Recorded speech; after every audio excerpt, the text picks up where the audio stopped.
大家好啊！歡迎大家咧都係收睇呢個風林一周，又係我 Wallace 陳心田啊！咁喺度咧都想馬上同大家去傾下今日呢個嘅曼市打比啊！嗱，事實上咧，我覺得今日真係好可惜嚇。我睇晒成場啦，咁就發覺咧，其實曼聯真係咧比曼城係更加有條件去攞3分嘅。嗱，咁啊先講下個出場陣容啦。嗱，我就覺得係滿意嘅對個出場陣容啦。咁基本上從呢個出場陣容，我哋都可以估計咧，就係話呢個嘅阿摩廉咧，就係想打呢個穩守突擊。嗱，咁事實上咧，佢即係可以話都係好合理嘅排陣啦。咁因為咧，嗱後面嗰3個即係呢個嘅馬莎啦、麥佳亞同埋呢個約羅咧，咁喺而家現有嘅即係一班嘅後衞嚟講咧，都係可以理解嚇。咁尤其是即係擺約羅係，即係我相信都會係要快一個比較快啲嘅即係中堅啦咁樣。咁跟住咧喺個中場線嗰度咧，就係用呢個卡斯米路夾呢個嘅烏加迪。咁呢個亦都係即係可以話以穩陣行先。嗱，事實上咧就即係如果大家有聽翻即係我應該係喺12月度嗰陣時都可以已經講咧，就係話如果唔係因為諗住1月賣卡斯米魯咧，其實係唔應該説卡斯米魯嘅。咁我當時就以一個足球嘅角度去比較一個所謂非足球嘅角度嚇，咁就話如果非足球，因為想1月買佢。咁我可以理解點解卡斯米路唔出，咁但係咧純粹以足球角度咧，我覺得卡斯米路咧係應該要出嘅。咁事實上，當1月轉會窗最終冇買到卡斯米路之後咧，我哋見到卡斯咧亦都開始咧係慢慢係比較多上陣機會。咁事實上咧喺呢場波嚟講咧，我覺得卡斯米路咧亦都係好恰如其分嚇，唔單止係穩定咗個中場，亦都咧係有助曼聯嘅進攻。咁跟住就烏加迪一個即係非常之掃蕩型啦，協助防守嘅一個嘅球員。咁喺即係正選嚟講咧，我好理解呢個排陣。咁就係因為先唔好失波先嚇。咁跟住就般奴比較推前少少。嗱，雖然咧而家呢個陣式擺出嚟，即係喺呢幅圖所睇咧，就係講緊3-4-2-1。咁但係我覺得咧，其實大家如果實際有睇呢場波咧，都會理解到咧，就唔係真係咁呆板3-4-2-1啦。反而我哋見到加拿祖咧，就有一個好大嘅活動空間。咁咧佢嗰個嘅即係有時喺左邊，有時喺中間，有時喺右邊嘅即係自由浮動咧，係好靈活嘅。咁甚至有時都會打得即係可以話幾前啊咁樣。咁所以我就唔覺得話好可以用即係2-1呢個前面嘅擺放去即係解釋今日嗰個佈陣。咁當然啦，即係賀龍特係正選啦。咁我亦都即係明白啦只可以咁講。因為今日如果打穩守突擊嘅，咁應該係要比較快啲嘅前鋒喺前面。咁賀龍特咧係有速度，不過咁一陣我哋都會講到賀龍特嗰個嘅情況。喺呢個嘅曼城方面咧，好明顯咧就今日因為冇呢個嘅即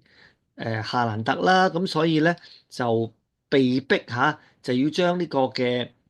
科登係擺得比較係中間一啲。咁就有呢個嘅馬莫殊啦就即係再加上奇雲迪布尼咁一個咁樣嘅進攻組合。咁但係事實上咧，呢個進攻組合咧就並不理想，所以咧就嬲尾下半場嘅時候咧，都曼城係出咗道古，咁就代替呢個嘅科登。咁咧跟住咧就將馬莫殊就喺下半場嘅時候咧就拉翻去一個比較中間啲嘅位置啊。咁道古咧就打翻個即係左翼咁。咁但係整體嚟講咧，其實曼聯今日嘅表現係比起係曼城係好嘅。咁即使最簡單啦，我哋睇數據咁曼聯咧居然咧打穩守突擊啫喎，都有13次射門。咁有2次中籠啦。咁嗱，呢個亦都一陣會講到啦。曼聯其實而家最大問題咧，就係始終個把握力係弱。咁但係相反嚟講咧，曼城嚇係擁有即係差唔多60成控球權啦，但係個射門咧係只得9次，係少過曼聯。咁啊，雖然話有5次中籠啦，但係其實咧，真正比較有威脅嘅機會咧，我印象中都係2、3個度。咁所以咧，其實曼聯咧今日整體嘅表現咧，我覺得係好過呢個嘅曼城嘅。咁啊，講下曼聯嘅一啲進步啦。嗱，雖然咧喺過去呢幾季咧，就曼聯打呢個穩守突擊咧，係即係比較擅長，亦都往往有時係因為咁咧，對住一啲強隊咧係有更加好嘅表現。但係咧，我都同意下另一位 YouTuber 足球通所講，今日曼聯嗰個嘅穩守突擊咧，就唔係一啲純粹一腳長傳踢上去嚇，俾前面啲前鋒追嘅嗰種穩守突擊。相反咧，喺後場一路透過中場再插上前場，係有一啲比較上細緻啲嘅組織。咁我覺得呢樣嘢咧，好明顯我哋睇見咧，亞摩廉佢喺訓練球員方面咧，係真係有一手。咁事實上咧，我覺得曼聯而家球員整體嘅基本功咧，已經係逐步係即係進步起上嚟啦。咁甚至咧即係重要嘅一啲基本功啊，包括球員嘅走位啦，甚至咧一啲嘅傳送咧嚇，而家咧都即係紮實咗好多啊。咁呢個咧就我覺得長遠嚟講係曼聯即係要再去打返起嘅好重要嘅基礎嚟嘅。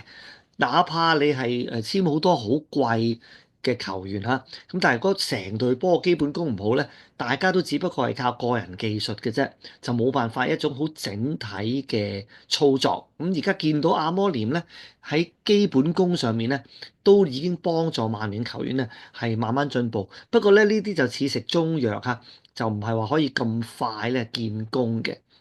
咁另外，我亦都係即係想講下呢個嘅即係多股啦嚇，多股咧，我會形容佢咧係雖然係並未成熟，喺好多嘅即係球場上嘅決定，甚至有時啲交波啊、射波嘅質素咧，暫時都唔係話即係好理想。咁但係我好欣賞多股咧，就係佢個球場上面咧，你會永遠係會覺得佢嘅存在嘅。咁嘅意思係咩咧？就係佢嘅跑動咧係非常之勤力。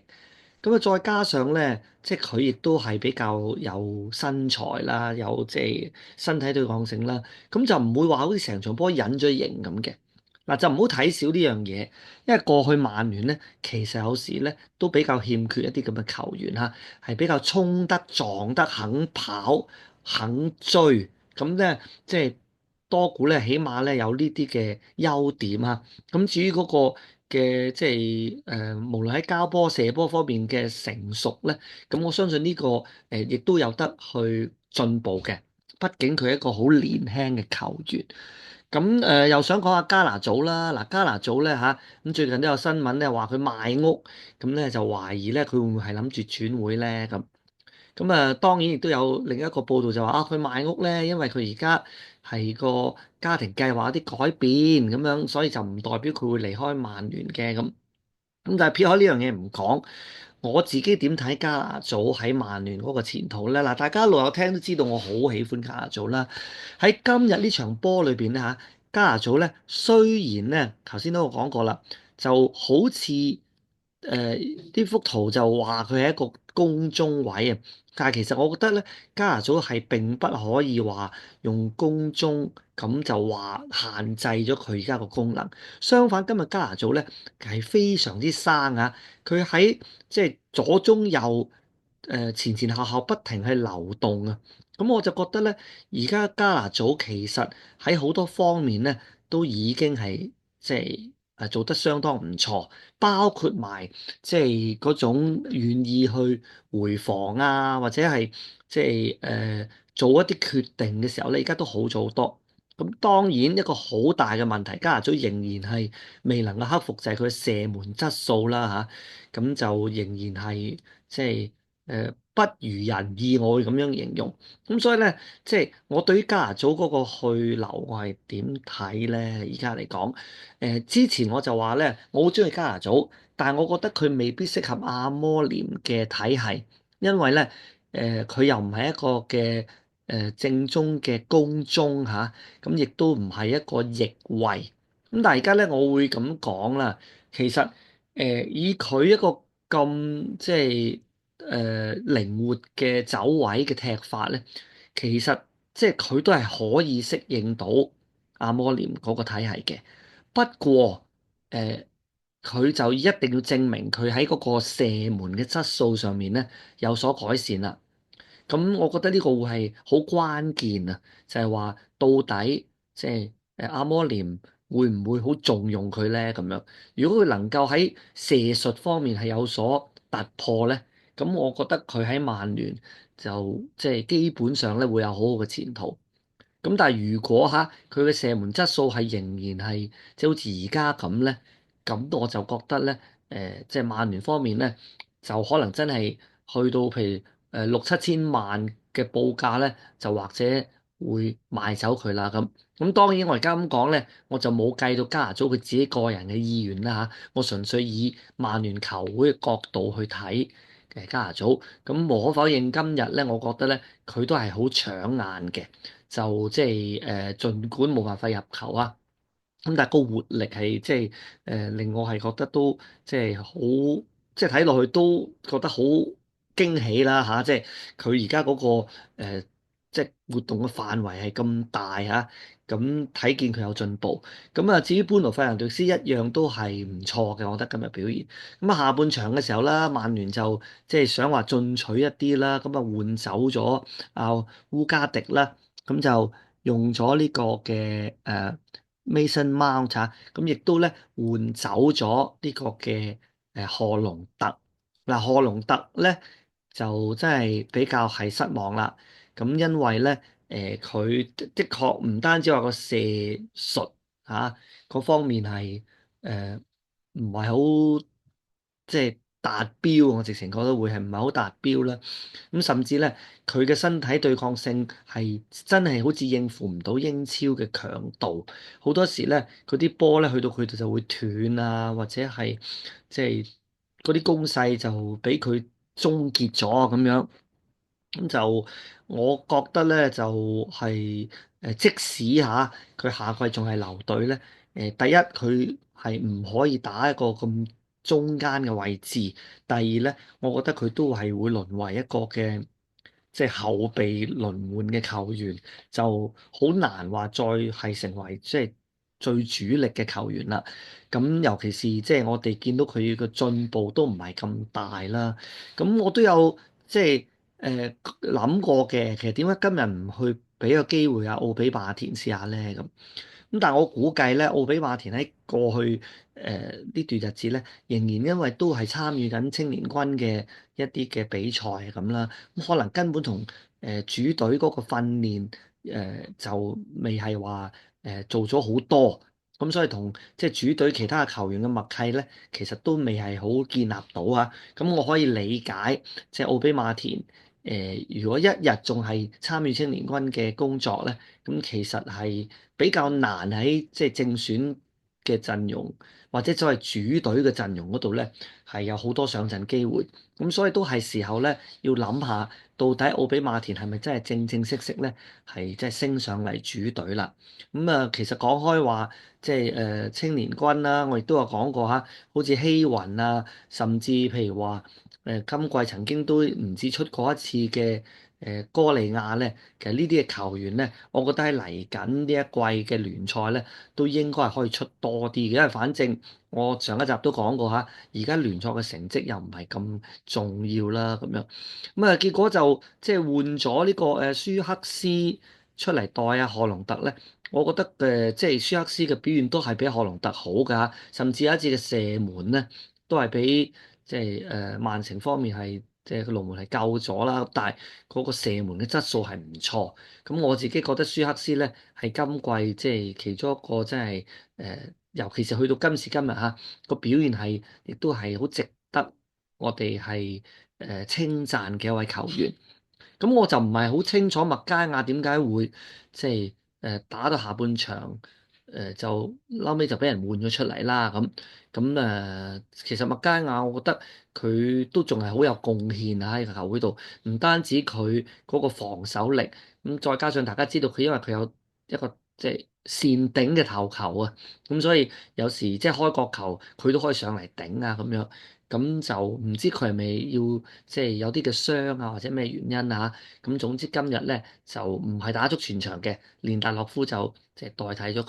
佢。孟治方面咧亦都有出嚇，咁都有一球想即係就係誒當阿舒克斯一球被救翻出嚟之後咧，佢就想話再補多腳，咁但係又俾即係對方曼城嘅